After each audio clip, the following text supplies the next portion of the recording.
system to the east, to the beach, and we built beach cottages. And we had beaches. You know what else we had in the beach? 3 amusement parks. Imagine that, Bonnie Beach Club and amusement parks. And so then we go to the people who lived in the inner city, and we had the ferry. You still have the Trillium left over. And what did we have? We had a hotel, commercial strips, a lot of housing, and amusement parks. I like the word amusement. It's in all the writings from the 20s and 30s. Okay, let's take this cottage city to the west. 3 cars, Long Branch, Mimico, Sunnyside, pavilions, the beach, Palace Pier. My goodness, we connected Parkland, like right with the city. Mimico, Long Branch, all connected to the Humber Bay.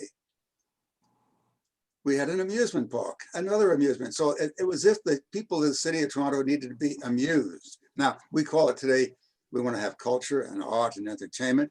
Certainly we had that in Toronto Islands. But Project Planning Associates in the mid-50s worked with Tommy Thompson, and they said, look, we got too many of these old cottages here. We need more space for people. Need more, get rid of the cottages. The kind of country needs space. We know people go north for water and trees. So we took down the hotel. There was a huge fight. We have the remaining cottages still there, some 800 people. And what did we do? We built the grand European promenade, the parterre, that you get off the ferry. Tommy Thompson said, please walk on the grass, get people into nature, and then you head up to the big pier that goes into Lake Ontario. So that was all this really, it could have been Le Notre from the 17th century, you know, the Versailles type of thinking. So when I started working on Tommy Thompson Park, I got to know Tommy Thompson very well. And I sat with him in his office one day and I said, Tommy, what do you think? What about the greening of the city? And he was a man, you know, like Robert Moses in New York City. He just he was driven to create green for the city. He said, Walter, a couple of things to remember. Because Tommy had a big background in agriculture and horticulture. He said, the ravines are for wildlife. I want minimal access for people into the ravines. Leave that for nature, connected. He was talking about the city connected to nature. And he said, but you know, when you get to a place like the Toronto Islands, that's for people. And Tommy Thompson, well, I don't know. There's a lot of opportunities there for people, but there's a lot of opportunities for nature. So, you know, he and I had really good conversations together. It was also at the time we had parks commissioners, the city parks commissioners, who said that the aesthetic of the city of Toronto should be lawns, mowed lawns, neat, tidy, orderly, the Anglo-Saxon tradition, organized street trees, lollipop trees in parks, maintenance, clean, green, not necessarily accessible, but affordable. So 1986 came along and I had the commission. We had a year of public meetings. I met John Cawley with the Friends of the Spit. We had 1 year of roundtables, 100 people per meeting, several meetings, 10 people per roundtable. Bankers, birders, bikers, boaters, all people had vested interest, even motorcyclists. But we had wildlife people, the Friends of the Spit, the birders, who were really adamant that this is a place that was unusual. It was rare in North American, perhaps in international contexts. You realize that Tommy Thompson Park is one of the largest urban parks in the world, larger than Central Park in New York City, 5 kilometers into Lake Ontario, car-free. What urban park in the world gives you that? So here we sit in this regional view then. In a nutshell, the basis then, let's go to the next slide now. Starting with Tommy Thompson, I started with the watershed. This goes back to my education of science. What were the biological imperatives that would shape the landscape? Forget the human programming. Start with nature. Ian McCog, Design with Nature. the botanical city. Start with nature. The waterfront today could benefit from more of this. We have the new Portlands. That is going to be the new great green corridor to the Don River. But you know, when I started here, and I've always had a background in ornithology, I had to go even further globally because of mass migration of birds. Mexico, South America, United States, mid-central states, up the Don Valley Flyway. I said, whoa, this is really important. That's a major design criterion. And then, of course, you had fish. And Gordon McPherson, who I worked with very closely, Ralph Tonica, people in the Conservation Authority, monitoring fish. They knew what fish was swimming to Kingston, Ontario. They would swim back to the embayments. They'd rest a little bit. They'd swim over to St. Catharines. Who knew? Who knew? Coyotes, banded coyotes, who knew? They would go from Tommy Thompson Park up to Collingwood, swim over to Christian Island, take a plunge in Lake Simcoe, come back through the ravines and the beach, and come back and make puppies in Tommy Thompson Park. Next slide. Next slide, please. So then, after 35 years of documenting Tommy Thompson, I first went there in the 70s on my bicycle. I met with Robert Burley and I said, and Peter Del Tredici, the Arnold Arboretum scientist, they said, Walter, you have all these years, decade by decade of pictures and experience. Have you ever written anything about it? I said, no, I'm still watching it. And he said, you're such a crazy man. Why don't you write about it? I said, okay. So here's a landscape architect's paradise. This is what every landscape architect wants, good topsoil, right? So we were going to name the book Rubble to Refuge, and we said, no, maybe other people are doing that. And we said, okay, I can see on top those little grasses. You see those little grasses? Accidental wilderness, the origins and ecology of Toronto's Tommy Thompson Park. Now, what do we see here? Take a look at this closely. You see brick, a lot of bricks from old Cabbagetown, 1880s buildings that were destroyed for St. Jamestown. That's clay from the Don Valley brickworks. You know, within 1 year, we're finding this clay is dissolving. It's from water and pestle action of waves. We have soil, we have clay in the soil. What do we see? Concrete blocks. What is that? The aggregate from the Caledon Hills, all brought down to the waterfront. The concrete blocks disintegrate. We've got aggregate, good drainage in the soils. We have steel bars, iron oxide. The bars rust away, iron goes into the soil. And I said to myself, you know, this is going to be interesting because growing up in New York City, we had Tree of Heaven going in the expansion cracks of public school buildings. And every time we wanted to play stickball, we had to pull the grasses out of the expansion joints in the concrete. I said, this is a whole new way of looking at park design. Forget the planting plan. There was no money to do a planting plan for 800 hectares or 400 hectares of water, acres of water, 400 acres of land. There's just no budget to do that. But if we work with the forces of nature, let's go to the next slides now. I'm going to go through these quickly. Next slide. Oh, no, missed it. Go back. Edward, come on. Yeah. In 1972, I started cycling here. You see that bare ground? 300, 400 trucks a day dumping loads of rubble. There were 14,000 nesting pairs of ring-billed gulls. As long as you stayed on your bike or stayed in the truck, you could be with 1 meter of these gulls and in the background with the terns. I said, wow, that's amazing. I mean, you know, gulls like to nest on bare land. Next slide. I learned something here from this, just watching. And one day I was pedaling out here and there was this one poplar tree. And I thought, damn, there's a plastic bag from the city that blew into this tree, this white thing. I think I want to clean the park. I got off my bike and I said, oh my goodness. And I walked up to the tree slowly, slowly, slowly. This bird didn't even acknowledge me, the snowy owl. I sat for half an hour looking at him. He didn't even care to look at me. And I said, this is amazing. I called this bird Tuck. And, you know, from the Arctic, Tuck the Tuck. He flies down here, comes to the cottage country in the summer, spends a couple of months, flies north again. I said, wow, we have a lot to learn here. The wise old owl. Next slide. So here we are, early 90s. When I started here, what are now wetlands were engineered trapezoidal 45-degree slope shoeboxes. And their function, you can see them on the upper right, the cells 1, 2, and 3, and on the left, the embayments, and on the south, the lighthouse point. And then you see the pebble beaches, or what we call the tablelands and the flatlands.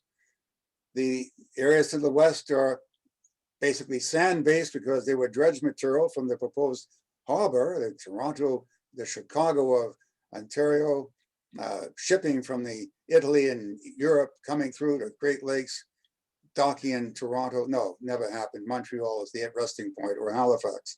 So now we have this spit of land starting in the late 50s and 60s, sitting vacant, empty. But we diddled and dawdled until the early 80s, and the Aquatic Park Master Plan came up. Fill it with Billy Bishop Airport, fill it with marine land, dolphins, orca whales, water slides, baseball diamonds, golf courses, you name it, aquatic park. An amusement park, my goodness, we're going back to the 20s. But I saw these cells and I said, this is ugly. Why do we have these engineered straight walls? And you think of Capability Brown and the English pictorial landscape. I said, why can't we just shape these and be more organic, natural? No, they have to be filled in for softball diamonds and play fields. I said, why? We have that's for the city. This doesn't have to be out here. This is a special place. So I made a proposal, 1988, that these be converted to wetlands. And by 1992, Ministry of Environment said, yeah, if we cap these the way you propose, 1.5 meters below low water level, keep the dredgeate material from the Keating Channel covered, let's create wetlands, which was my gesture to rebuild the Ashbridges Bay 1,000 acres that were destroyed in the 20s for developing the portlands. And now we have cell 2, the wetlands are being developed. And we also see here what's happening, which you'll think about this. The Scarborough Bluffs are to the north. Lake Ontario in the middle flows from west to east, right? It's going down through the dam, Messina, New York, down the St. Lawrence River, out to the Atlantic Ocean. But we have this inshore vortex where the current flows from east to west, hence the erosion of Scarborough Bluffs. And if you look closely at this picture, you'll see a lot of deposition. The silts wash with the easterly breezes, they wrap around the point and they start to enclose the embayments. We saw the same thing with the Bluffers Park design. All those original ideas for an open bay are now silted in. Ashbridges Bay, the world's largest beach volleyball course. It was an open embayment, of course, because of the U-shape was oriented toward the east. We didn't know in the 70s, about some of these things. It now filled in with silt and sand. So now we have the recharged, for Ashbridges Bay beach volleyball course. So let's go to the next slide, because think about this erosion and sedimentation. But before we get to that, and when I first went out there were hardly any trees. I mentioned about the owl, one tree. We had the Grand Allée, all right? Let's go back to European ways of thinking. The Grand Allée, Le Notre, Versailles, Louis XIV wanted this as his hunting alley, a straight shot to the end. And then we have some nice amusement features. We have water features, we have barters, we have bosques of trees. Now these things, these names fit into our contemporary urban design. I guess what I'm looking for is a Canadian response to urban design, maybe the urban wild. But this taught me a lesson. This taught me a big lesson, because years later, can we go to the next slides? Years later, this is my master plan. First, my original drawings I have in pencil from '86. This is updated now to this year. What happened, you'll see the forested areas and the dark green, and the beach areas and the light yellow, and there are different types of this. different marshes, different edge conditions, tablelands, flatlands, embayments, peninsulas, the baselands, the great bird habitat in the baselands, the shrubs that have developed, originally zoned for industry. And we were able to get rid of that through Friends of the Spit, particularly John Cawley. Get rid of industry here. We don't want industry in Tommy Thompson Park. What a way to enter this sanctuary. What I learned, though, is that entrance neck had a ditch on each side. The neck was a road, the construction access road, but it had a drainage ditch. And in my original, I started out with biological studies of this site. Where do the seeds come from? Where do the fish come from? Where do the birds come from? Where does the soil come from? What are the climatic elements that shape a landscape? I realized that the prevailing westerlies would bring over poplar seeds, Carolina poplar from Cherry Beach and Toronto Islands, and sure enough, those seeds landed in the wet drainage ditches, which were parallel to the road, La Noche, LA, and they germinated all by themselves. So I said to myself, you know, this is conservation by design. We have no budget for planting, but if we design the table, create the table, the high points, the low points, the wet spots, the dry spots, the windy spots, the calm spots, and let nature create the menu. Let nature do its thing. Leave it alone. And I even think about that of the Portlands right now. Leave it alone. Let nature do its thing. You see the ducks coming in already. If you go to the stockpiles, the grasses are already taken over. Within a year, this was revegetated with grasses. So I'm saying conservation by design is an important principle.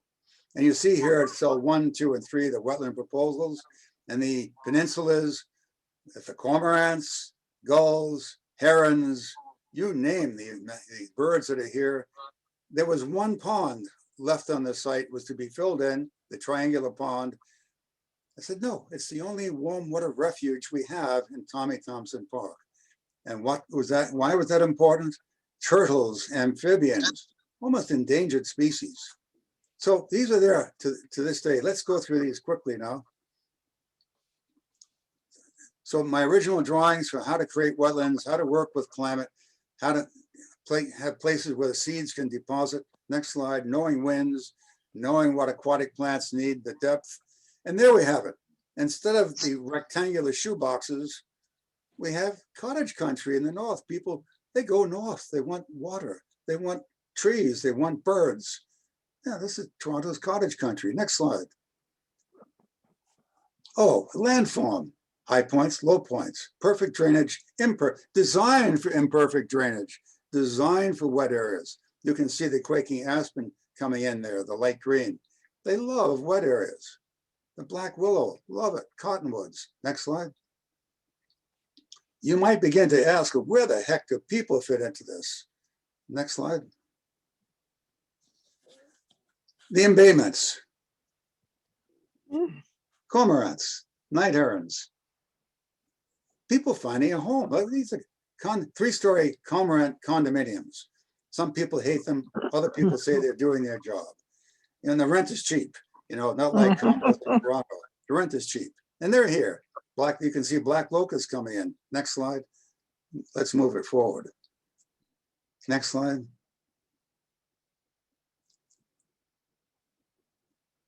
Well, now, no, don't go fast. Back to the other slide. No, the other one with the people on the beach. Yeah, no, there were bicycles with people on the beach. Yeah.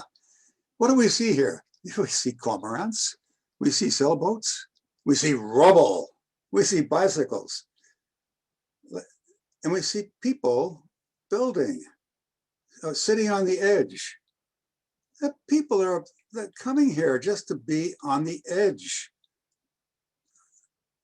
On the edge of the water. Next slide. People creating out of the rubble. Yeah.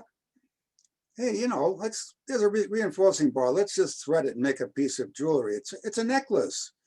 That's not rubble. That's a necklace. I love it. I made it. My son made it. Next slide.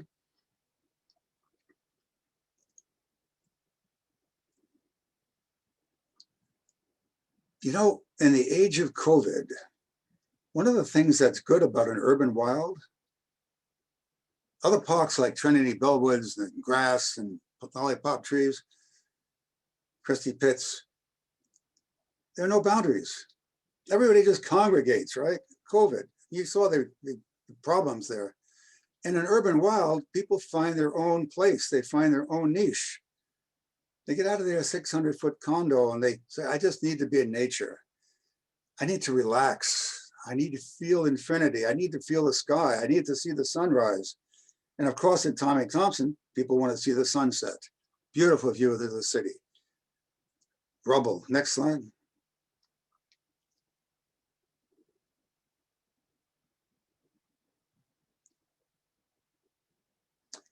Yes, it's now an internationally recognized bird sanctuary. All those trees, conservation by design, birding. It's on the Bird Canada hot list for all of Canada.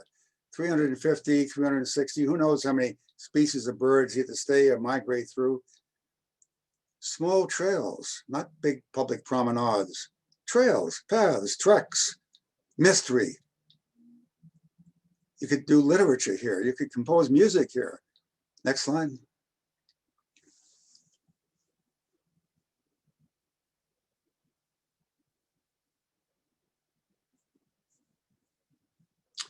And what do we see? Nature and culture, 10 minutes from downtown, a world of opposites. Little cubicles, offices, elevators, pathways underground, paving, streets, cars, noise. 10 minutes away, you come here, you have silence, the music of the birds, the rustle of the quaking aspen leaves. Unbelievable. Mental stress release. Do you know, in this last year, we've had a 10-fold increase in Thompson Park, people using the park, morning, noon, and night, 7 days a week, 365 days a year. Trillium Park, over 1 million people visited last year. And think about that. Think about cottage country. Next slide. We need to go through these fairly rapidly. Let's just move on here. Ah, Mr. Lenote. No, don't go, go back to that. This one, Walter? The Yeah, bicycles? Forest, LA, the forest. The bicycle riders going down the forest. Okay. So there's the construction road. There are the drainage ditches. Andre Lenote, Louis XIV, there's your hunting alley. No, that's a bicycle alley. That's a bicycle path. That's a rollerblading path. That's a hiking path.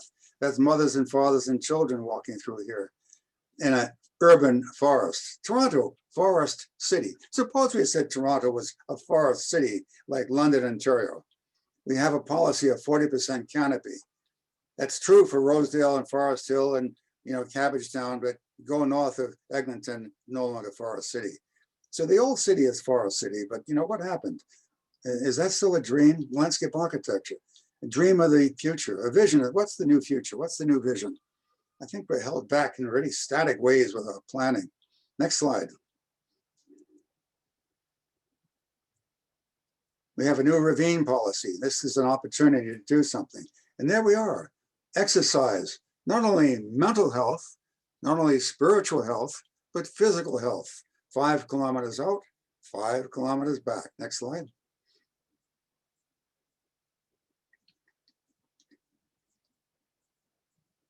Now, this happened just a couple of weeks ago. I go to these parks incognito, and I see people standing there and say, wow, you're having a great time here. Well, we come here 2 or 3 times a week. We've organized our entire street on Dundas so we can bring families here with COVID, and we come in small groups so the children can play outside. We've been here 4 hours. We can't get the children away. The little girl is making a teeter-totter. The little boy is making his fort or his castle. He's king of the castle. They play with the pebbles. They put their feet in the water. They splash. This is not a mechanical playground. You go down a slide, 20 minutes max for a lot of these expensive playgrounds we're building. This is where children are spending 4 hours. Trillium Park, the same thing. Rubble, stone, boulders, climbing, exploring, mystery. So I spoke to the parents and I said, why are you here? He said, with COVID, we had to get people out. We've organized our entire street so they can come down here and plan their time and be with their children. I teach geography in high school, and I bring my students here too to give them a different experience of nature. I said, this is wonderful. This is really wonderful. He said, we just think it's the best. You know, this is the best place in Toronto. It's cottage country. That's why you go north. Huh? Kids build and they play in the water. Next slide.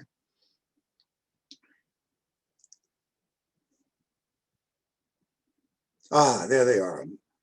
And you know, the great thing was mother and father, children, parents working with their children, playing together.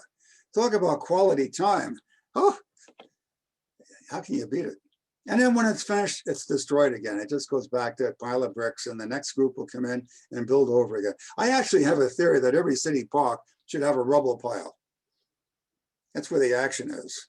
That's where the creative mind takes place. Get out of the concrete block classrooms and let people build in nature, find adventure in nature. I meant, you know, Montessori school, the Waldorf school, Rudolf Steiner, that's all they were talking about. Getting people engaged with their minds, their heart, their soul, and with physical objects in nature. Next slide. Aha, it's so many of these objects out there have been destroyed. Somebody built this and put a Canadian flag on, might have been Clarissa with Stealth Works, an artist, but nobody has touched it. And when you go to Lighthouse Point, you get a shiver up your spine that somebody built this and it's now sacred. Next slide. So art and culture, nature and culture. And Robert Burley's most magnificent slide, I saw this immediately, I almost cried. This is at the eastern end of Tommy Thompson Park. One tree. It could be the Serengeti, it could be the Sahara, it could be the veldt, except there's too much water, but one tree. What a poetic, I mean, literature, music, they're all composed here with the sky. They change, the reflectivity of the water, the reflection on the water of the tree. Well, breathtaking, breathtaking. Thank you, Robert. Next slide, please. Now, I'm going to go rapidly through this because this is what I'm working on right now. On the right is Trillium Park. In the middle is the old Ontario Place Nautical Center. There's the Budweiser Stadium. You see the great asphalt area. That's where the forum used to be, the children's playground used to be. The Trillium Park was 8 acres of asphalt because that was all parking. You see the pods, Ed Zeiler's pods in the IMAX Theater. You see the marina. And you see the West Island. Michael Huff designed the landscape there, the forum, 1969, 1970. And then many transitions in Northern Canada, silos, originally for agriculture, then for Northern Science Technology. The amusement park, water slides. Like Toronto Island has a water slide, you know, the flume. So I've been looking at this and I'm saying to myself, in 1969, Project Planning Associates did a master plan for Exhibition Place. And you can find it in the archives at the University of Guelph. Lakeshore Boulevard was diverted to the north side of Exhibition Place and then reconnected off Strawn back to the current alignment of Lakeshore Boulevard. Lakeshore Boulevard was converted into a lineal Ramblus. There was a seamless connection between Exhibition Place, the CNE, and the future Ontario Place Islands. That plan was, I think, a very forward-looking plan. You can still look at it. But it had at its heart, like Tivoli Gardens in Copenhagen.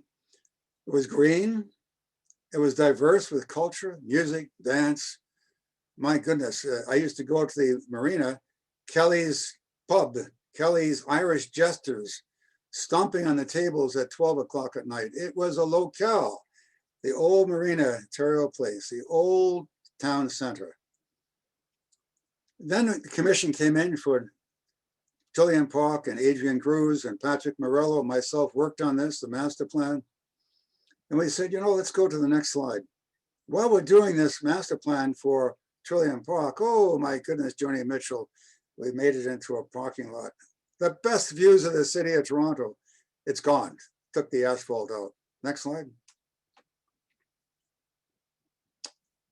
What's the theme? It's Ontario Place. Ontario, place for all Ontarians. North Ontario, the Sioux, Wawa, East Ontario, Drumlin Plains of Guelph and Peterborough, Niagara Peninsula, soft fruit, beaches and pebbles. Hey, let's use geomorphology as a basis for our design. Eskers, drumlins, ravines, pebble beaches, sand beaches, the moraine, Lake Iroquois, the nature's big bulldozer. Next, go into the next slide. Boreal forest. Thinking of biology now. Oh, no straight lines here, not like Tommy Thompson. Places to rollerblade, places to stroll, places to meander, wander. Make a small space larger by having these little round curves. You think you're going into infinity. You can't see the end. Unmown lawns. Let nature do its own thing. You go there this fall, you'll see New England aster, all sorts of wildflowers that have come in.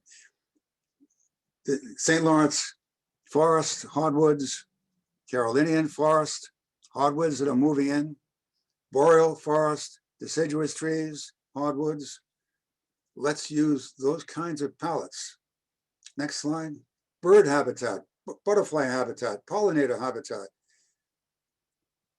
For the Boulder Wall, that great children's climbing wall, adult climbing wall, let's create the front of the moration, the glacier, the great bulldozer, nature's Lake Iroquois glacier pulling down, going into the Caledon Hill, putting in rocks in front of it.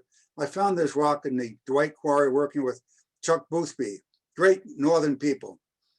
I'd look at it, I said, hey, Chuck, there's Chuck in the back with the suspenders. Chuck, I really like this rock. It's going to be the entrance to Trillium Park. It's kind of big though. What do you think? Oh, it's only 52 tons. I said, only 52 tons, is that not an issue? We can move it. Well, okay, next slide.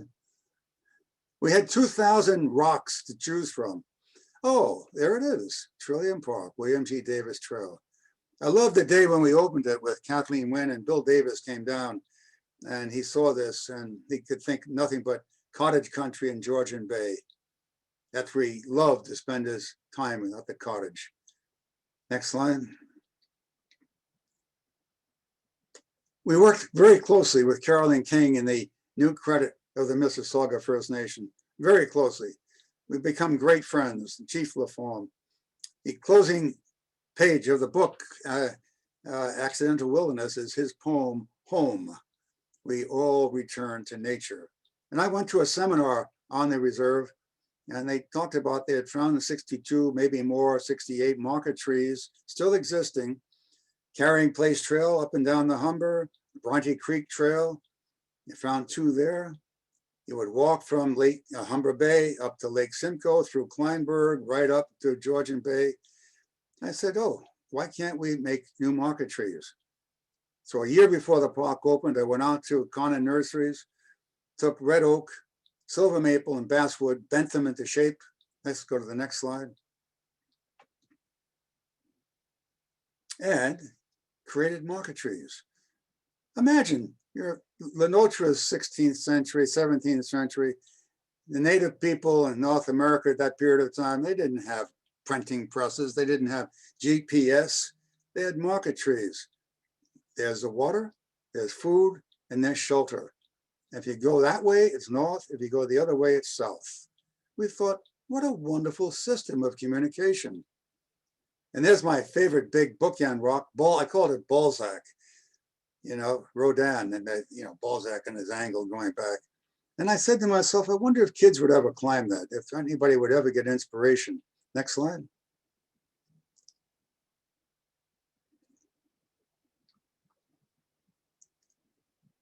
There we are looking at people come by now. We have the interpretive signage.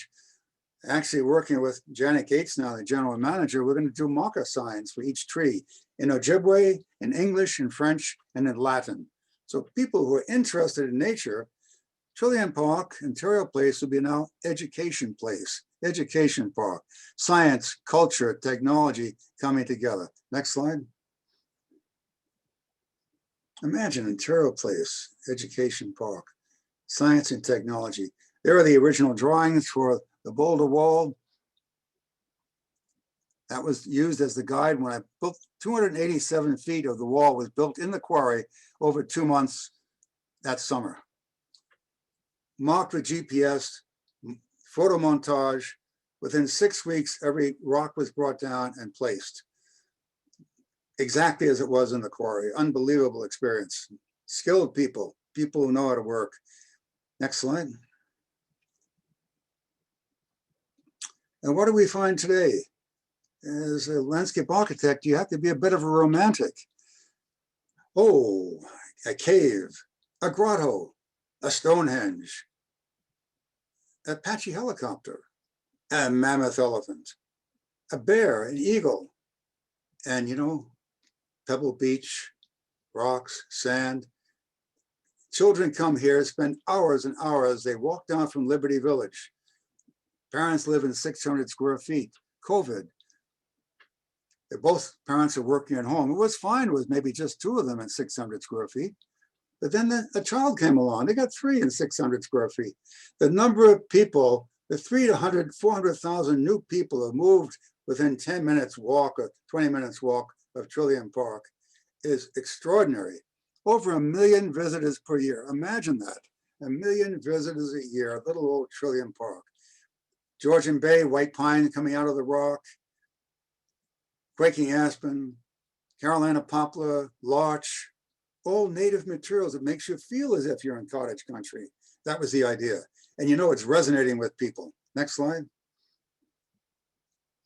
Everybody, the lawyers absolutely on my case. The insurance people, Walter, pants are gonna be sued off. You don't know what you're getting into. I said, I think you should go away. I think you have to have more confidence. In all the years that this has been an operation, not one injury. I can take it to manufactured playgrounds where kids fall off slides and all this, not one injury. Why? What's happening? Kids know how to learn how to balance. Parents help their kids balance. 2 years old, 4 years old, 6 years old, 10 years old, 12 years old, and 50 years old. People come, they sit, they dream. It's been a great success. Next slide. I talked to one little boy who was sitting in there's a little grotto just to the right. And I said, what are you doing? He said, oh, I'm watching videos. He had made up his own video game sitting in his little grotto. And I watched this little lady here, and she was indomitable. She finally made it. Go to the gym for rock climbing. Hey, and try Trillium Park. Next slide. See the white pine coming out of there? Everybody said they won't live. First Nations presidents worked very hard with the First Nations. The Moccasin Identifier Project, a provincially approved education project. A moccasin is brought to every school in the province, so the children have a chance to learn about their particular First Nation. The moccasin is a symbol of walking gently on the land. Thinking of nature, home, nature as home. And we did the drawings of this with the First Nations people, put it in the computer, made stencil mock-ups. A lady in London, Ontario did the sandblasting. And there you have it. We have 3 moccasins. It's the ravine, the metaphor for the ravine, the entranceway to the lake. Next slide. And you see Liberty Village and all the high rise behind you. Think about it, cottage country. Next slide. Tulip trees, red oak, white oak, Kentucky coffee tree, sassafras, believe it, sassafras. Next slide. And what do we see? The water edge. Benches, no path going to the benches. People they make their own path. Kids, oh my goodness, I've never seen the sale of scooters so high. Everybody has a scooter. We're looking at the tulip tree in the front there. And to the upper left, the Michael Huff Memorial Garden. the original landscape architect. I knew Michael very well. We were neighbors. It was a privilege to design the garden for he and his family and Bridget Huff and their children. Next slide.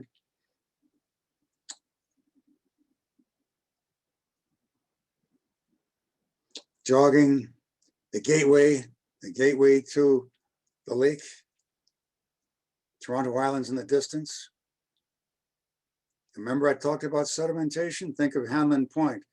Erosion. All that Toronto Island, massive amount of money being spent to stabilize the Toronto Islands. And where is that silt and soil going? Humber Bay. Next slide. You'll see Humber Bay in a minute. I want to go through, that's it. Began to look now from Trillium Park and discussing the future of Ontario Place with a number of people. You're tonight seeing the first drawings that we've done. We said, you know, you go to places like Lunenburg, Nova Scotia, you go to fishing villages in France or England, Plymouth and Bristol. We used to have it. We had a marina and we had the Ontario Place Village. You came out of the IMAX and you got a beer. You sat on the water edge. I'm tired of going to Spencer's in Burlington to find a good restaurant on the water. I mean, I'm serious. I'm just tired of hot dogs and hamburgers. Let's have some quality restaurants, a pub, music, dance. With COVID, we lost so much in Harborfront. But this is different. This is also climate protected, innovative architectural systems, smaller scale buildings that are variable, that can handle a variety of vendors, buskers. You can connect Ontario Place Harbor with the cruise ship dock.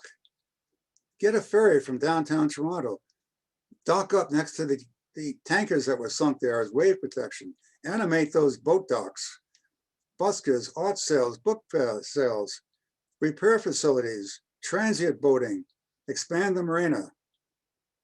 I mean, think of what you could do here. We're going to have the FISA World Soccer Games in 2026. Wouldn't it be wonderful to capture those audiences and bring them right down to Ontario Port, Port Ontario, Ontario Port. I like that instead of Ontario Place. It's a port. It's on the water. It's on Lake Ontario, Ontario Port. What a wonderful place this could be. We have the Budweiser stage. We can have our concerts and music, and the people leave the concerts and they come down here and sit on the water edge, dock their boat, and enjoy life. Next slide. Now, this leads me to the bigger thinking about the botanical, well, before I get to that, same thing with Tommy Thompson Park. People come here for solace, for solitude. I met an elderly woman. She was, I thought, going to faint. And I went over to her and I said, "Hi, how you doing?" She said, "Oh, I'm fine now. I'm home." I said, "Oh, how come?" She said, "I worked in the Northern Reserve and I turned 65 and I was told I had to retire. I moved to Liberty Village. I looked out my window into other apartments. I looked down below into parking lots. For the last 2 years, I've been going to a therapist. I came here for the first time today. I smelled the hemlock. I smelled the pine. It was just like it was up north." She said, "You know what? I don't go to the therapist anymore. I feel at home."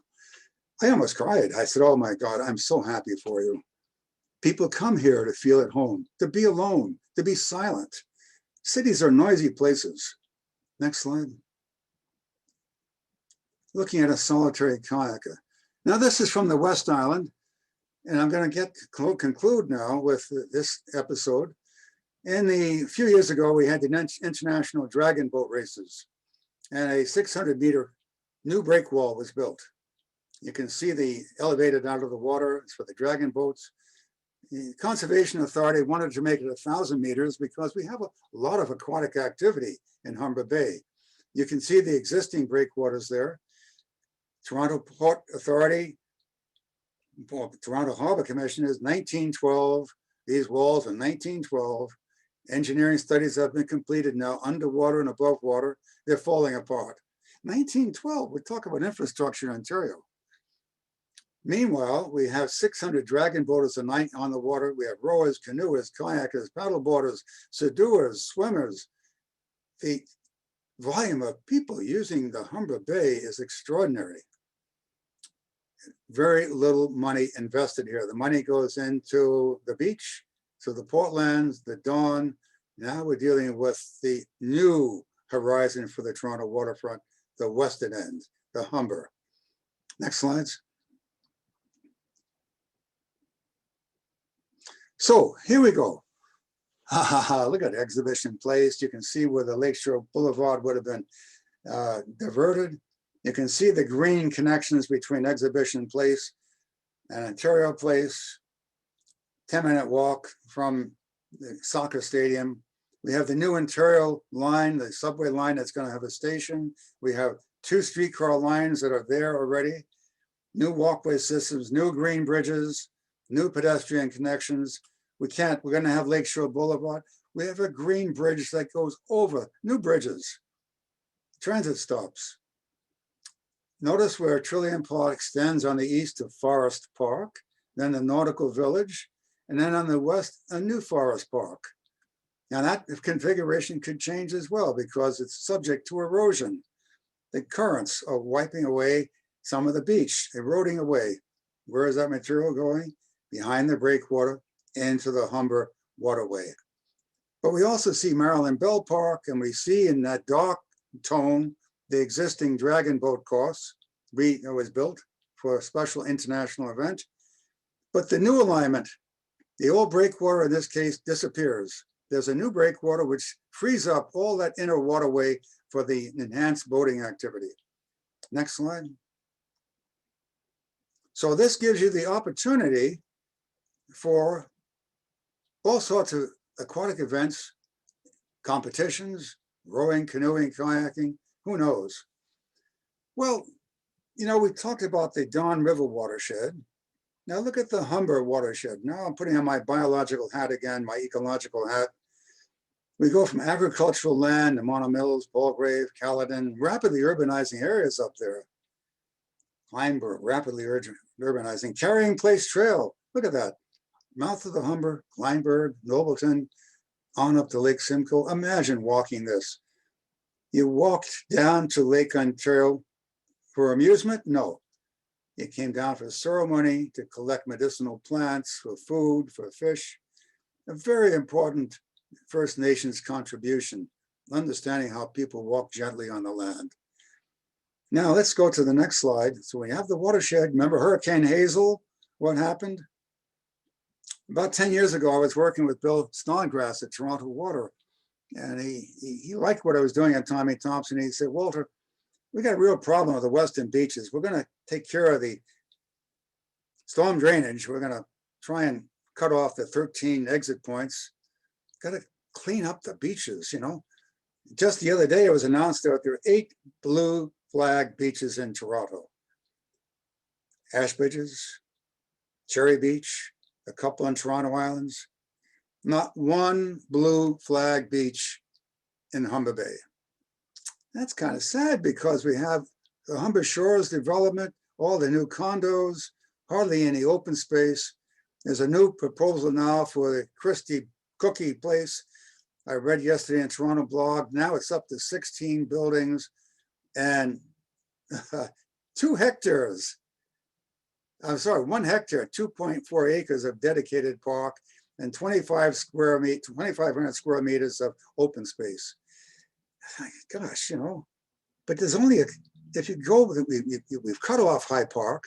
We've got the Gardner Expressway. We've got the railways. We've got Lakeshore Boulevard. We got a third of the site in parking.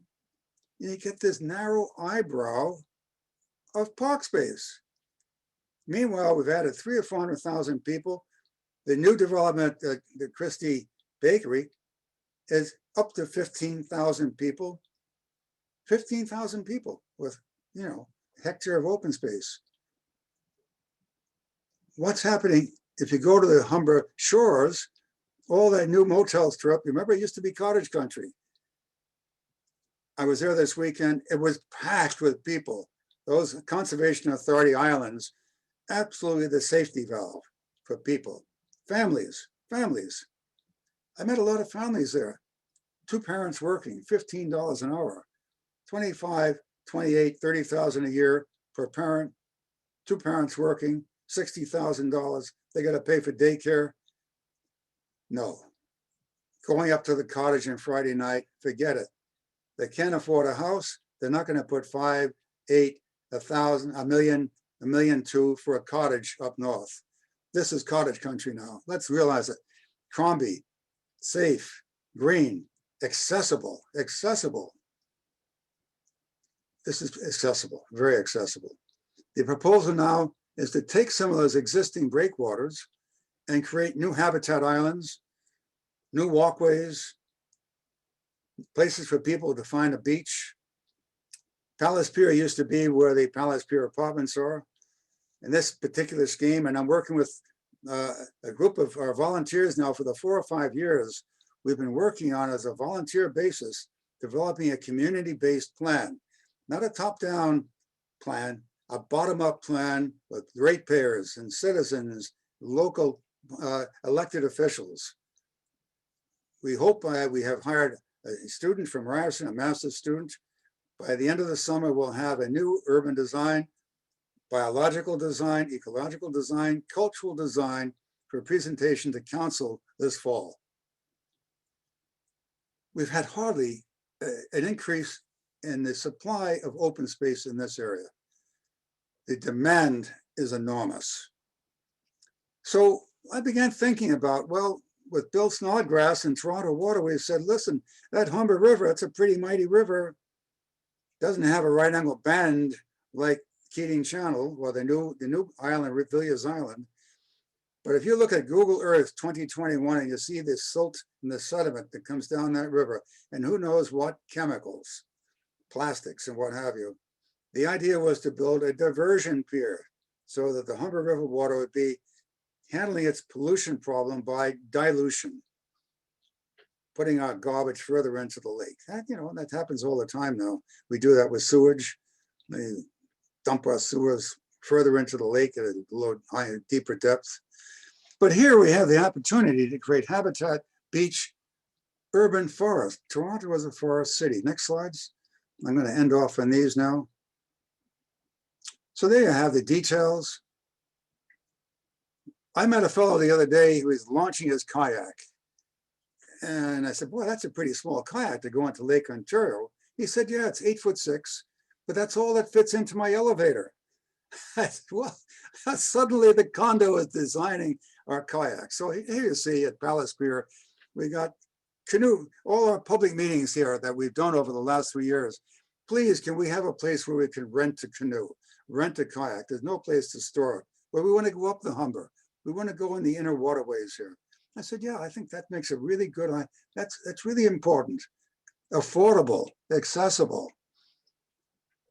Canoers, rowers, kayakers, sailors, paddle boaters, outriggers. I mean, the people are using, this weekend was a traffic jam. We need a marine study for the Humber, not just in the inner harbor. This is an amazingly diverse place.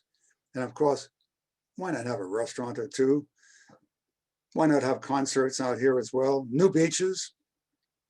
I talked to Robert Fong. He used to be head of the Waterfront Toronto, and he said, Walter, it's like Paris. Everybody's building beaches along the Seine. We have H2O beach. He said, you need beaches here, clean beaches. So you see the yellow of the clean beaches. Next slide. And the Martin Goodman Trail, totally inadequate. You need a traffic cop. Oh my goodness. I mentioned in the beginning about sedimentation and siltation. This was just 2 Sundays ago. Filling in, you can't connect to the Humber anymore. And what are people doing? People said, hey, I'm going to get out. I want to get out. It's like Georgian Bay, Muskokas. Let's get out to the water edge. The 1912 breakwater falling apart. Graphic artists are coming out, make a statement. Next slide. Flooding a couple of years ago, this was all wiped out. The remnants of the flooding, beaches eroded, trees undercut. We spent thousands of dollars bringing sand back in here again to try and restore the landscape. And that breakwater still falling apart, too close to the shore, 1912 thinking. We're in 2021. Surely the federal government, provincial government, the city government can start to think of a new green vision for the Humber Bay. Next slide, please. Ah, the flooding. My God, it was, I don't know if you remember that. You can't even see the breakwater, right? It's underwater. So much for the breakwater. But think about this in the future with global warming and water levels rising. Oh, we have one beach volleyball court left. Too bad. The Ashbridges Bay is really good, but not much here in front of the Sunnyside Pavilion. Not much in way of swimming or boating or bathing. Everything's flooded. Next slide. But you know what hasn't changed? The construction cranes in the distance. So I'm out here every week, you know, and I say to myself, there are similarities between Thompson Park, Trillium Park. People like to find their own way. They like it. They like to trek as if they're in cottage country. Up north, young man, Jack London. Up north. Trails, wandering, drifting, let your mind go free. Next slide. Urban wilderness, the urban wild. I'm doing a book now on the urban wild. Wild as a state of mind. Oh, those folks go on, they go down a bit further and there they are again. People need to be out on that water edge. It's like behavioral imperatives. You got to go to the high point. You got to be on the edge. Next slide. Can't kayak anymore. Can't swim. I just find this wonderful. Person wanted to find solace, had a laptop. It was an Apple actually, sitting on the breakwater, that crumbling 1912 breakwater, but she wanted solitude, get away from her little 600 square foot condo. Beautiful. She found it. Headphones, sitting there next to the water edge. I mean, this is what people are looking for at the waterfront. Not artifice, not kitschy design, basic working design that works with nature. Water, they're so simple. The behavioral imperatives. Next slide.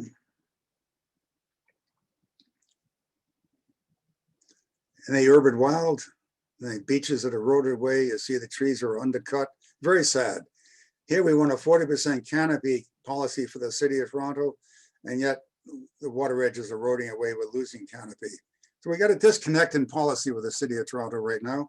And I'm having great issue with forestry in the city of Toronto. I see so many mature trees being cut down or trees being washed away. And I say it's nice to have the politicians talk about 40% canopy. And I look at the number of trees being cut down in the city. Recently, Love Park, we cut down a lot of trees. They said it was Norway maple. What's wrong with Norway maple?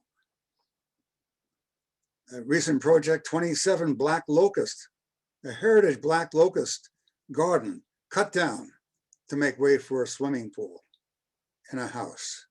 So, you know, this is right now, this is current. So you got to say, let's do a questioning now of urban forestry policy. Let's get a 40%, 50% canopy. Next slide.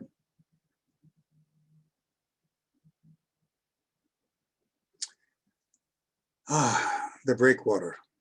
It's interesting how sumac will move in, ducks will move in, geese will move in, sandpipers move in. The rocks are there to channelize Hurricane Hazel waters when they come down again. Those rocks, people love them. They sit on them. Those are the Humber Shores parks. You see in the far left, that's where I was this weekend, just talking with people. Packed with people enjoying the urban wild. All done with the Conservation Authority. Big movement in the 70s to build these kinds of urban park spaces in the water. You realize that the Christie pits will probably have 400,000 cubic meters of soil being excavated. Toronto Water estimates through their construction projects 800,000 cubic meters of soil that have to be deposited. The Ontario Line subway, who knows, 5 million, 6 million, 8 million cubic yards of soil that have to be disposed of. The city is a big excavating machine. Now in the 70s, that excavation was used to create new parkland. I'm suggesting we need urban policies that creatively use that fill on the waterfront instead of going to Brock Road and filling agricultural land. We build new habitat islands in the waterfront to meet the demand of all the new people that have moved in. Imagine that volume of soil. Next slide.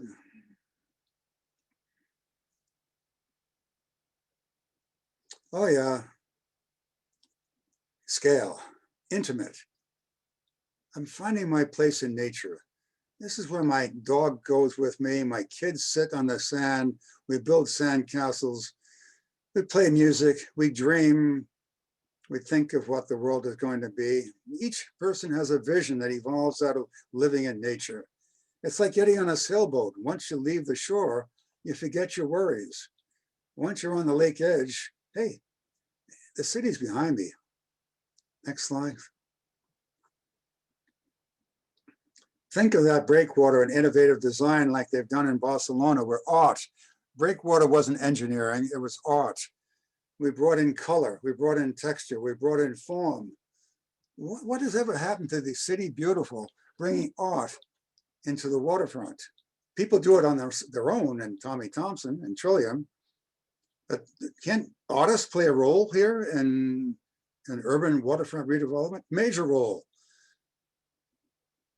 Robert Burley wrote in his article in a book about the Smithsons and the Spiral Jetty in Utah, a seminal piece of art, land art, site art.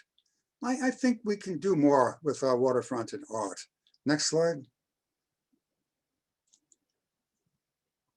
Don't need paved walkways here. So I began to doodle. I said, you know, we have many options. And we're going to the community this summer. We're asking for public participation about the form of this Palace Pier. And I began to think, based on what I saw at the Portlands recently, all the excavated, the massive excavation of soil dumped into piles. And when you dump soil into a pile, the photographer at our second webinar created a series of cones, pyramidal cones. And I said, too bad we're losing those. What wonderful site art we have in front of us. Build a cone and let the grasses grow on it. So I happen to have a glass pyramid in my studio, and I said, well, instead of a lighthouse, the palace, the Humber Light, suppose we had an object there. Who knows what material it would be, oil, soil, but it would be a sort of a landmark, a gateway entering the city, a terminus point for people coming out. Dune beaches. Halpern did a lot of dune beaches. He created dunes that people could nestle into. Windy days, prevailing westerlies, you can nestle into a dune, not just flat sand. You create dunes. Dunes have beaches. Connect these islands with walkways and footbridges and make it feel like cottage country. Next slide. Oh yeah, and I started playing then with light. And I said, you know, we have the sunrise, the dune beach, we had the evening sunset. Something magical could happen at the mouth of the Humber. The old days in the 20s was Palace Pier. That's where you were dressed up with your long dresses, you got in your wooden boats and you sailed and you had a few beverages. It was magic. But here we can also have that magic, but integrated with art. And Robert Burley and I were talking. Let's go to the next slide. I'm going to end it now. And Robert said, Walter, you're such an ass. Do you know what you've done? You talk about a wild city, an urban wild. Look at what happened with the Aztecs and the Mayas. And they had their city.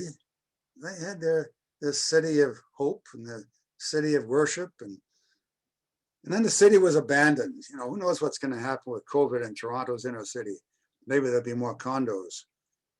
He said, but you know, look at Angkor Wat in Cambodia. Look at what happened to the Maya. The landscape took over. Conservation by design. You create the table and nature fills in the menu. And I said, well, Robert, that's interesting. Suppose we had something vertical, whatever it's going to be, but you could get to the high point, king of the castle, have a picnic up there. Maybe there's even a restaurant, a place to meet and greet and feel the lake. Next slide.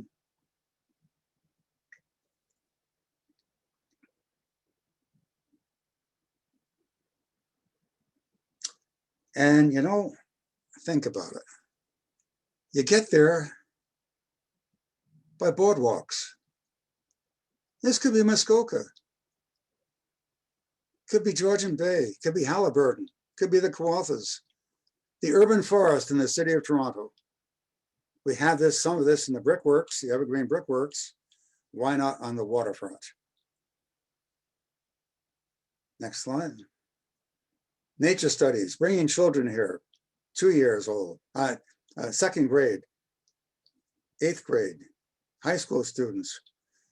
And through it all, I go back to my meetings with Chief LaForme. And he said, Walter, it's all about nature. It's all about going home. It's, we think we got big cities, we got big condos and big buildings, but you know what? It's all about the land. It's all about walking gently on the land. And I think we have a new paradigm here for rebuilding the city of Toronto. Thank you. Maybe we can have some questions. Well, thank you very much, Walter. I'm going to invite the chair of Waterfront for All, Ed Hoare, to ask a sort of lead off question. And then we have a bunch of comments and questions in the chat that we'll be reading out to you in a moment. Ed? You have to unmute yourself, Ed. There, can you hear me now? Yes, sir. Okay, great. Walter, that was a great talk about the waterfront and some of the favorite places, certainly of mine and of other people that I know who, like me, are into kayaking or canoeing.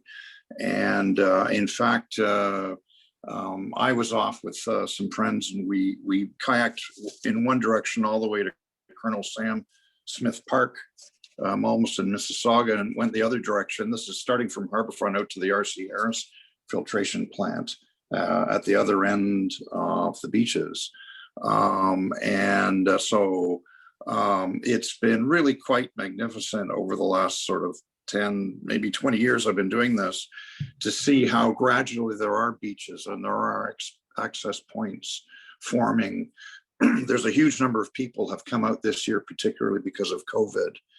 And one thing that and it seems to me that there could be minor changes made relatively inexpensively all across the waterfront, which would increase the ability of it to get people out on the water, which, as you said, many people want to do. But one aspect of that I thought I would particularly ask you about, which has to do with Tommy Thompson.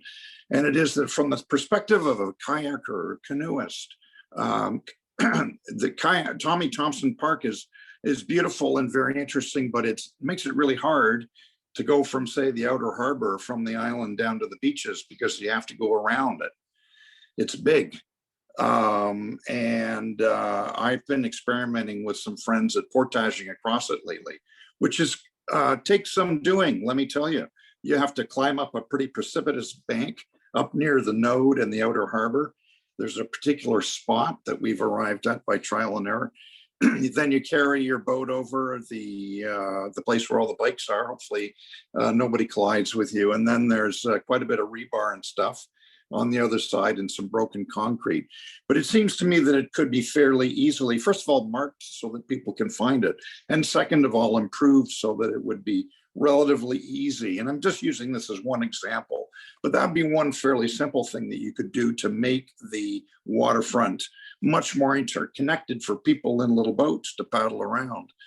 And I'm wondering if you agree with that as a good thing to do, or do you have other ideas of ways that we could respond to this desire, which I think you expressed eloquently, that so many people, such as the guy you met who had his 8-foot kayak and he was taking it up and yelled, yeah, to make the water available to people actually sit on and paddle on, because it does seem to me that there are a huge number of people who do want to do that. And as you said, they were out in strength this past weekend.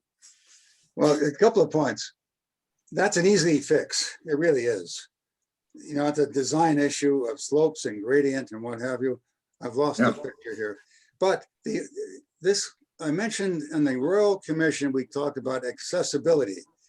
That isn't just accessibility of people with different income groups, different family sizes, getting to the parks. It was water accessibility. Now, think of the opportunity we lost at Imperial Place. We moved the Haida, right, to Hamilton Harbor. We excavated the road. We moved the Haida out. And instead of having a bridge to keep an open waterway, we filled it in again. So now if you're kayaking, and we built a dock at Trillium Park, particularly to take inner city kayakers leaving from the waterfront so they could kayak to Tommy Thompson. But now you have to portage over that bridge too. Right, I've done it many times. Yeah, so this guy with the 8'6" kayak he was on the other side. So now you get into the waterway and you get to the end and it's plugged up. You can't get into the Humber River. So you got to go outside the breakwater. Now you get prevailing winds from the southwest, the west. The water can get very rough. The protected, safe, accessible water is gone. So we've closed off the Humber. We've closed off a continuous waterway through Ontario Place, and we've closed off the continuous route to Ashbridges Bay. So we have 3 gaps that could be handled through design. If there's a will, there's a way. So now the thing is, people say, oh, it's so expensive. Let me tell you, when we built Tommy Thompson Park, 300 to 400 trucks a day, we were charging the truck drivers money, $40 a load to deposit, their privilege of depositing their soil in Tommy Thompson. You got millions of cubic yards now of soil that has to be disposed of. The developers, the contractors have to spend big bucks. They're going to put a lot of strain on our roadways. Spring thaw conditions, the roads get beaten up, traffic, noise, safety. Here we have the Humber Bay. We had charged people the money to backfill against the breakwater. The cost, the front end cost is doing the armoring stone. But Toronto Water wants to do that deflection arm in any event, because what happens now if you don't have blue flag beaches? You have more people in polluted water. So where's the trade-off there? You're gonna spend money on health, public health, hospitals, asthma, bacterial infection, eye infection? No. Let's look at the big economic picture. So everybody talks about money, but they don't look at all the other costs we saving by doing this kind of work. I mean, think of the urban forest and air cleansing, water harvesting, groundwater recharge, wildlife habitat. Think of the economics of having a forest city, an ecologically based city. I mean, there's a lot that we have to discuss here that's not in the common mainstream right now of thinking.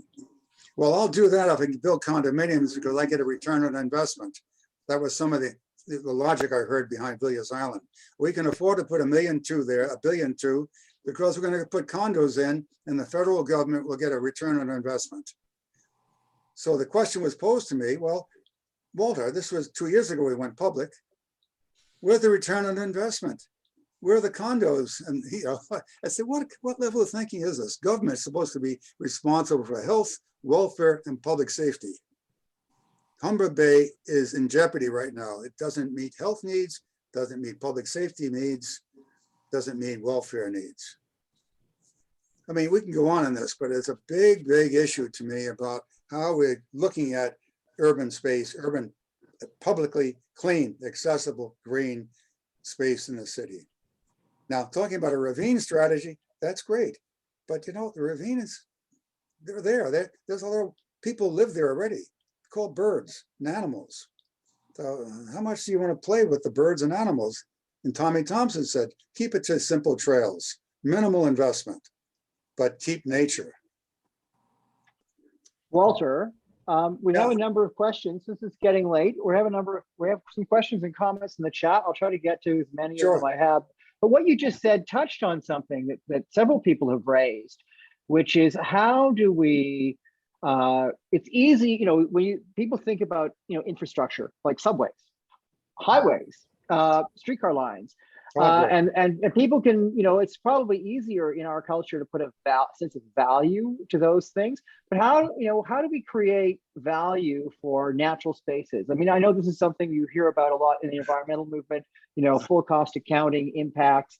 But in terms of like, if, for example, your beautiful, I think rather amazing Humber Bay plan, concept idea, of course, will take significant advocacy and a significant sum of money. And I think the point that several people have made in the chat is, if we attach more value to natural spaces, to beauty, to places to do all the kind of relaxing and meditating and connecting that you talked about so eloquently, what are strategies we can use, and what are examples of other places where that's been at least advanced somewhat? Edward, we are at a great point in society and history. There are so many studies, Chicago, New York, Boston, San Francisco, only to talk about North American studies, the economic value of nature in cities. And think about it: water control, air pollution control, the value of real estate, economics of real estate based on, Waterfront Toronto. They always put in the open spaces first because you build up the value of the land base, and then you build high density apartments next to the little slots of open space. So that's been a trick of the developers for years, that the open space has great public amenity value and public economic value. But more than that, it's the environmental costs, air and water control. So if people are interested, I can cite you the studies. There are many studies now dealing with the savings, hundreds of millions of dollars of savings by having biologically based cities. Walter, you know what? Why don't you we'll connect. You and Ed and I will connect afterwards, and perhaps we can share links to the ones that are publicly available. The ones that aren't behind academic journal paywalls, and we can share them through our channels, and people can get a chance to educate themselves. Several other people, of course, have pointed out, it's been in the news, and I know Matt Elliott, the Star, wrote an opinion op-ed piece today, was that there's another opportunity which you didn't touch on, which is that pesky airport, which comes up for renewal in 2033. There's another great opportunity there to apply the kind of thinking you've been talking about to that space potentially. Well, you have to go back to the aquatic plan. We're going to put it in Thompson Park. There you go. Well, the other proposal was to build off Center Island, build an airport off the, it's crazy, some of the visionary thinking we had in the 70s and 80s. Eb Zeiler with the Harborfront City on the Billy Bishop site. Toronto is a single loaded city, right? It's got a lake on one side. Economics of the city is that you have a concentric circle. So you have real estate in all sides. So that was the thing. Now, Toronto Island should be residential and people could have by ferry. Venice of the North, look at these 72 plans. That's on the Zeidler website. So I'm right now looking at 25 Porter airplanes that have been stockpiled. It's like Arizona, looking over here, all the planes that have been stockpiled since last March. And I noticed recently that there's some financial issues trying to sell maybe the airport. And so I don't know what this means. It's a mystery to unfold. It is unfolding. Absolutely. A couple of other questions have been talking about access. One of them is, so this is a combination of two things, which is like thinking for example, of Tommy Thompson, access for people who have various mobility challenges, and transportation access. Because I know that if you don't, if you're healthy and vibrant, maybe walking down from Lakeshore to, the bottom of Leslie doesn't seem like a big deal, but there is no transportation, there is no TTC that drops you right at the foot of the spit. And also thinking about, when you think about access in terms of planning as a landscape architect for people who have mobility issues, if you just want to sort of speak to those ideas. I'm not sure we're thinking correctly about transportation. The subject is either subways or streetcars. Okay, I've been working in Colombia, South America. And you have to think about some of these other countries and how they handle social equity and disabilities, physical disabilities. So Colombia and Cali and Medellin, they said, well, look, we got a lot of people now who are unemployed. Let's not rely on the expensive streetcars and the subway.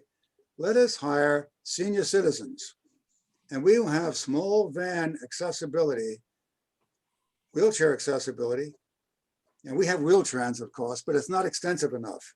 But we will have a continuous system, neighborhood-based, that people can get out of their car and be transported safely to public open space. Now, we know we have a big issue connecting Exhibition Place to Ontario Place. It's great that we have the new Ontario line up in the top, but still to get to Ontario Place, you have to walk. So if it's November, December, that's not pleasant. If you're physically handicapped, not easy. So part of our planning is that we have a subsidiary loop, and I'm doing this because I was involved with master planning for Expo 67. You remember Expo 67, Ile Notre Dame? Dimly. We had a ground system. We had you weren't born. We had a ground system. I'll take that. We had a Walter. I'll little take that. cable system. We had a little tram, the B line, the C line. We had the ferry system, and we had the subway system. We had a multimodal means of getting around Expo 67, precisely because of that reason.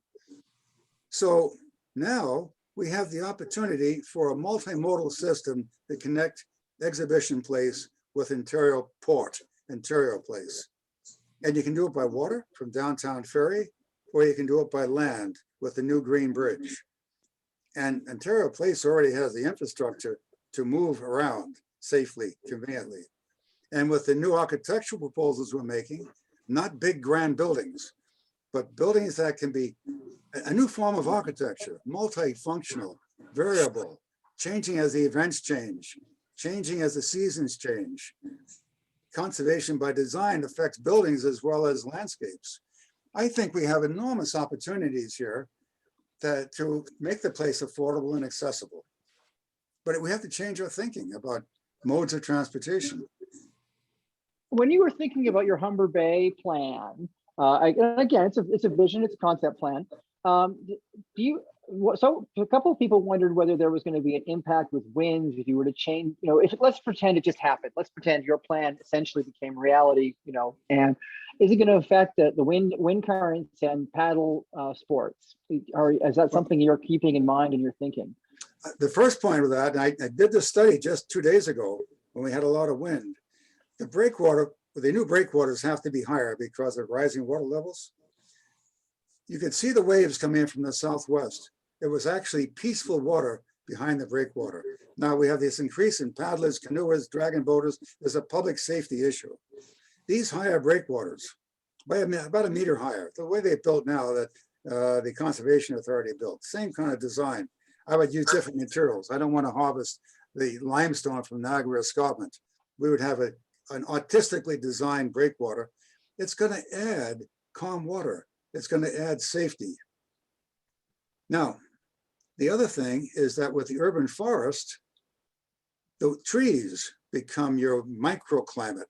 The trees become the windbreak, enhanced user comfort. Mm-hmm. And that will take care. You think that addresses that concern well enough? Excellent. One woman asked us if you would be willing to turn your attention to the Finch Hydro Corridor. Pat said she felt that there was a real need for thinking, the kind of creative thinking you're talking about on the waterfront up there. And it also makes me think of the Meadoway project, which is advancing steadily with the Conservation Authority in the Scarborough Hydro Corridor. Now, have you worked on any of the hydro corridor projects? It's amazing that you asked that question, because right now, as we speak, I'm actively doing drawings for the new Gateway Garden, sponsored by the Garden Club of Toronto, with a private donor. And we're going to build a new gateway pollinator butterfly garden as a major entranceway for the Meadoway. So we're dealing with native plants, we're dealing with the local community groups, we're dealing with cultural activities, but we're also dealing with the culture of horticulture, the culture of gardening, the culture behind education in these parks, the culture behind COVID, where you could find places to relax, the culture behind building community places where people can get together, music, dance, spontaneous, and we're working with the local communities there to make sure that happens, and we hope that'll be built within 2 years. Okay, great. The Um, drawings will be made public fairly soon. That's fabulous. So what would you think, what do you think the major, how does this vision for both Ontario Place and Humber Bay get advanced? What do you think, if people were to say, how can we get involved? What are next steps? How could an organization, not for profit, coalition of community-based groups along the waterfront, like say, for example, Waterfront for All, how can people get involved? How can community-based organizations get involved? Not only, not just people in the area, which is important. Local stakeholders and citizens, of course, have to be involved. But as you've spoken so eloquently, the waterfront is a resource for all of us, whether we live in Malvern or north of Etobicoke, or whether we live in Rosedale, or whether we live at Humber Bay. And with the two aspects to that, one is that if you would say an hour out of the city, you're considered a tourist. So somebody come here from Guelph is a foreigner, an invasive species, right? Yeah, like, no, I'm just joking around. But you're considered a tourist. But what we're doing, if you look at the overall metro plan I first showed you in the watershed plans, I know from daily experience at Trillium Park, Thompson, Humber Park, people are coming from all over the place. They want to come to the waterfront. I go to Trillium Park and I say, hi, how you doing? Oh, we don't speak English. We're from Russia. We saw in Moscow, this is a website for Trillium Park. Oh, okay. Day later, I hear German. Ja, sprechen Sie Deutsch? Ja, Sie sind from Hanover. Es ist so schön here. 2 days later, French. 3 days later, Italy. I mean, my gosh, this is an international city. So these parks have great tourism potential without the casinos, without the big infrastructure. Canada is a country of nature. People come here for nature. Look at all the Christmas cards and postcards. You got a moose, you got the Rockies, you got, the prairies, you got the lobster pot, this is Canada. And I think Canadian urban design ought to think more Canadian rather than European. And so the other point now is what we're doing with the Humber Bay is an association of a number of organizations who said, look, there was a Humber Bay strategy years ago. We've had flooding, we have COVID, it's out of date. Like the Friends of the Spit, John Cawley and his group said, Tommy Thompson Park is special. This coalition of people, volunteers, there's no money involved here. Everybody is gratis. We're doing this as a public service because we believe in the planning philosophy that if you start from the bottom up and get grassroots support, that the cream will rise to the top. And that's what we're doing now for a presentation to council in September. And we're working with the mayor's office and Gord Perks, Layton, Adam Vaughan, and the business associations and public open houses with people. Marianka, we just hired, a Ryerson student, will be announcing, we're sending newsletters out to people. We've been doing this for 3 or 4 years now, but we're reaching that point of COVID. It's a crisis, and we feel this is the time to really make a push. And we need public support. Well, that's great, and I'm sure we're also happy to share more information about this through Waterfront for All's website and through our Facebook page and what have you. And we'll talk to you. We can perhaps we'll have a follow-up event on something more specific, focused on with a more specific focus on that. It is 8:41. So I just got a couple more here that I think we have time to squeeze in. Several people have noted that. And that Lakeshore Boulevard West, when sections of it aren't, in active TO, presents most famously, of course, when you're at the foot of Roncesvalles, presents a barrier. Yeah, I know. And it presents a wee barrier, and there's I think there's a Gardner Expressway in there somewhere too. Yeah. So I'm thinking, I know that's a grander piece of thing, but we have had some positive movement towards, building bridges over things recently in parts of central West Toronto. Yeah. Have you, is that part of your thinking in terms of access, something we talked about a long time ago in terms of it? Well, I lived for 20 years in the St. Lawrence Market neighborhood, we used to say, great, East Bayfront, great, but what about going under those underpasses? What about the north-south connections? How do we get, what I mean? So do you want to talk to that? Sides to this, Ed. The cultural side, the history, the heritage, Native people, and the biological side. So here we have one of our great parks, High Park, about the size of Central Park, 800 acres. It used to, and Grenadier Pond used to flow into the Humber Bay. You would walk back and forth. I was talking to Robert Burley the other day.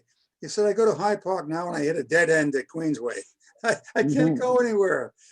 So they say, well, wait a minute now. We severed off, the 20s used to be able to do this. By the 50s with the automobile and the Gardner Expressway and the Queen Elizabeth Way, we severed the artery to the heart.